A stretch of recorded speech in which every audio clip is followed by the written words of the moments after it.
सही बच्चों को नमस्कार। हम बात कर रहे हैं सिंगेज अलजेब्रा की, जिसके चैप्टर 5 प्रोग्रेशन एंड सीरीज की बात हो रही है, जिसकी कंसेप्ट एप्लीकेशन एक्सरसाइज 5.4 की हम बात कर रहे हैं। देखते हैं उसका नेक्स्ट क्वेश्चन। देखिए 10th क्वेश्चन क्या कहता है, क्वेश्चन को ध्यान से सुनिएगा। लिखा find the product of 3 geometric means between 4 and 1/4, यानी कि 4 और 1/4 के बीच में 3 ज्योमेट्रिक मीन इंसर्ट किए गए हैं और इन वो जो ज्योमेट्रिक मीन्स हैं उनका प्रोडक्ट निकालना है।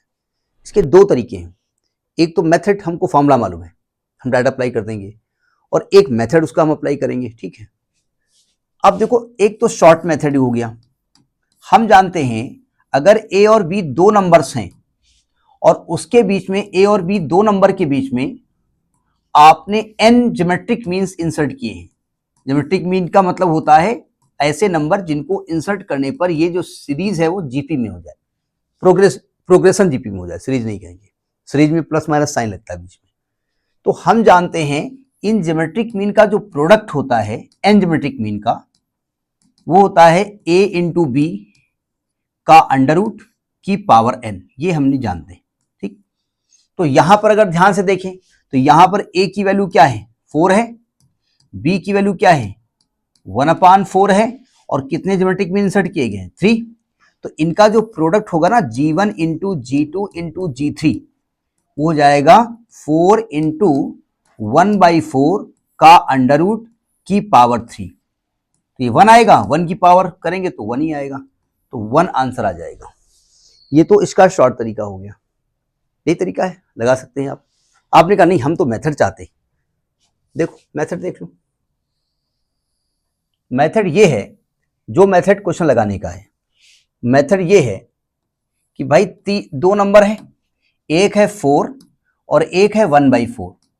इनके बीच में 3 ज्योमेट्रिक मीन्स हैं, G1, G2 और G3, यानी 3 नंबर ऐसे इंसर्ट करें कि जो प्रोग्रेशन है वो जीपी में हो जाए। तो आपको एक्चुअली G1, G2, G3 चाहिए, आपको एक्चुअली में कॉमन रेशियो चाहिए। तो अगर ध्यान से देखो तो फर्स्ट टर्म क्या है, 4, और कितने टर्म है, 3 ज्योमेट्रिक मीन आपने इंसर्ट किए हैं, 2 टर्म पहले से दिए हैं, यानी 5 टर्म्स है। तो 5th टर्म जो आपका है वो है 1/4, और T5 इज इक्वल टू क्या होता है, AR⁴ इज इक्वल टू 1/4, और A ऑलरेडी क्या गिवन है, 4।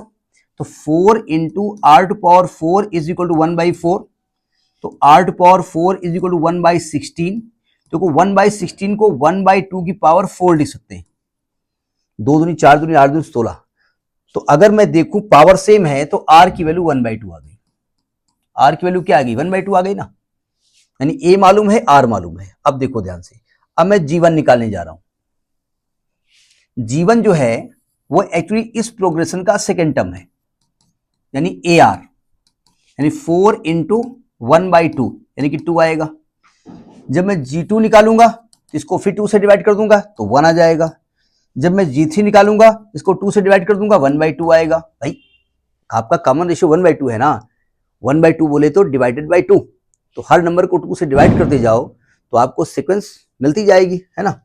तो आप जब इनका प्रोडक्ट निकालोगे, G1, G2, G3 मालूम हो गया है, तो जब G1 into G2 into G3 निकालोगे तो G1 कितना है, G1 है आपका 2, G2 है आपका 1, G3 है आपका 1/2, यानी आंसर 1 आ जाएगा। ये भी तरीका है, लेकिन अब कहीं पर अगर मल्टीपल चॉइस क्वेश्चन है तो काहे को ये तरीका हम अडॉप्ट करेंगे, हम डायरेक्ट फॉर्मूला अप्लाई करेंगे ना। तो ये आपका क्वेश्चन नंबर 10 है।